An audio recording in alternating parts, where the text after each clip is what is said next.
Hi, నీ కూతురితో how can you struggle to love upon your daughter? How can you struggle? This is not struggle. This is my responsibility and I love my daughter. Okay, నేను struggle అయ్యేవాడిని అయితే వదిలేసింటా కదా. Why should I struggle? Why? Tell me. I have a option to left everything and leave my life.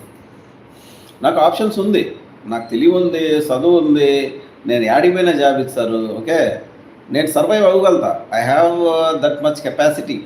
నా ఒక్కడి కోసం నేను బతకాలంటే పెద్ద విషయమే కదా అసలు. నాకు నేను ఒక్కడిని బతకాలంటే అది నథింగ్ టు మీ, నథింగ్. చదువుకున్నాను కదా, భయం ఉండదు. ఏ చిన్న జాబ్ చేసుకునే నేను ఒక్కడిని బతుకోగలుగుతా. Okay, but I feel my responsible daughter. నేను నా కూతురు పైన రెస్పాన్సిబిలిటీ అనేది కాదు, it's not about responsibility, but ఇష్టం, ఇట్స్ లవ్. నేను